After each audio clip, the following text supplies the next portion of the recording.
Good evening, morning, night, guys. This is going to be Grac's adventures in Chinatown in New York City for the very first time. Going to be bubble tea hopping. So the first stop, I actually ended up going to a noodle shop.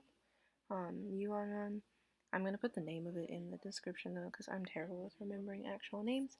But let me tell y'all, this place, 10 out of 10, best stew I've had in a very long time. Like literally 10 out of 10, 5 out of 5. When I come back to New York, I'm gonna make sure I go here first. It's that good. Like y'all, I'm so serious. Like if you like good Chinese beef stew, come here. It is bomb. The reviews will tell you it's bomb as well. It's really good. Like just everything was on point. The beef, the noodles, the broth, and then of course there's me looking like I'm in an advertisement because the place was so good. So anyway, the first boba place we went to was called Trudan, and it's right in smack dab in the middle of Chinatown. It's a really cute shop. And the boba I got from here was the capped tiger brown sugar boba. This is the best boba I've had in my life. I'm gonna tell y'all right now. It was the first place I went, and maybe it made me biased to the other ones because it was so freaking good. The next place is called Yaya T. It was right next door to Trudan, and the vibe was very different. The ambiance is different.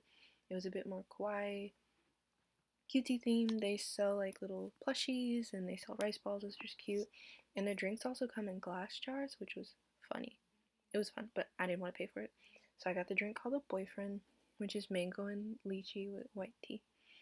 It was pretty good. It was fruity and sweet. I would give it a good 9 out of 10. I would definitely get it again. So just randomly, but there was an aquarium for some reason in the middle of it. It seemed pretty interesting because I've never seen an aquarium like that before, but it was closed. They moved somewhere else, but I kind of wanted to see what it was. Just pure curiosity. So the next place I went was called Chunyang Tea. It was pretty good. I had the passionfruit tea. Honestly, I think I'd give it an 8. It was pretty good, but it's kind of like you could get anywhere, but I was glad I got it. It was really, really refreshing. Small shop, but really good. Good reviews too. And then from here, I had to go to the bathroom, so we ducked into this little corner. It was very interesting. In my hometown, anything like this would be highway to getting robbed. But there was actually a restaurant there. It was a Malaysian place, which was really good. The people were nice. I just thought it was actually pretty cool. Afterwards, we just took another look around Chinatown before we got to our fourth and final place. And I love the lanterns. I also love the vibe of it. It just seemed very homey. Of course, it was like the streets were a little dirty, but it's New York. But overall, I really liked it. There was lots of bakeries, there was lots of vendors with lots of fresh fruit. Vivi, shout out to Vivi. I have it in my hometown, but it was bomb.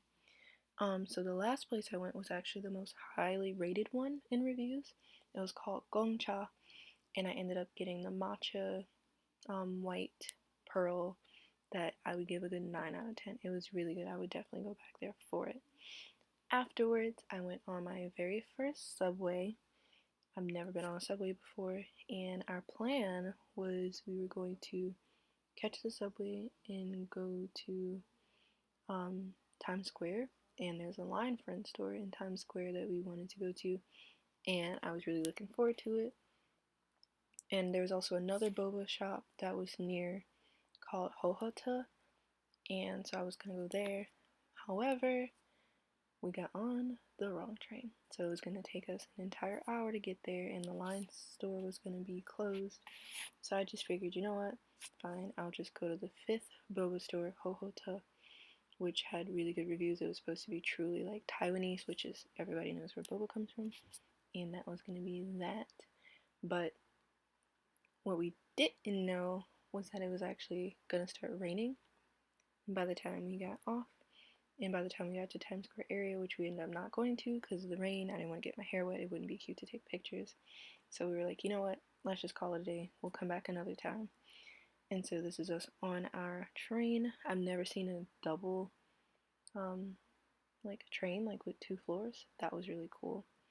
So in conclusion, make sure you check the weather before you go somewhere and start planning things. I didn't get my hohota, sadly, but I got the other boba. It was fine. If y'all didn't know, I'm going to teach y'all something really fun and cool about New York. That building right there is actually Madison Square Garden, which just for y'all who are clowns like me and a little slow, I didn't know Madison Square Garden was a stadium. I thought it was a garden. I've never been to New York. Never ever been to New York, and I thought Madison Square Garden was a garden. Did not at all in my smallest of minds think that it would ever be, like a stadium. That's my B though. I never looked into it. I just never heard of it being a stadium, so maybe not all my B, but anyway, I hope y'all enjoyed this, and I hope y'all like and subscribe to my videos for more adventures. Bye!